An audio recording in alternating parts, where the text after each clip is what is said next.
মা বাবার সাথে ব্যবহার আচার আচরণ অনেক সময় রাগের মাথায় খারাপ হয়ে যায়। নিজেকে কিভাবে সংযত রাখা যায়? দেখুন, ইসলামের সমস্ত আয়োজনই হলো সংযত রাখা।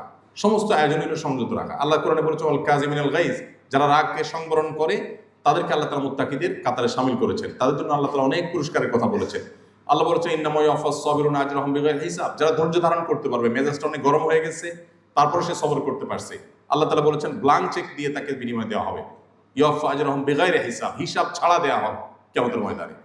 তো ইসলাম আমাদেরকে সবসময় কন্ট্রোলের কথা বলে। আমরা যে যত বেশি আত্মনিয়ন্ত্রণ করতে পারবো, আল্লাহ বলেছেন ওয়া আম্মা মান খাফা মাকামা রাব্বিহি ওয়া নাহান নাফসা আনিল হাওয়া ফাইনাল জান্নাতা হিয়াল মাওয়া, যে ব্যক্তি আল্লাহর সামনে দাঁড়াতে হবে এই ভয় থেকে, এই চেতনা থেকে আত্মনিয়ন্ত্রণ করে, নিজেকে নিয়ন্ত্রণ করে, যে একটা জায়গায় মেজাজ গরম হলে আর একজনের সাথে আমি ব্যবহার খারাপ করলাম, তার গায়ে হাত তুলে বসলাম, মুখ খারাপ করে বসলাম না, আমি নিজেকে নিয়ন্ত্রণ করলাম, এটা করতে পারে জান্নাত তার জন্যই। অতএব বাপ মার সামনে মেজাজ হারিয়ে ফেললে, মাথা গরম হলে আপনার নিজেকে আত্মনিয়ন্ত্রণ করা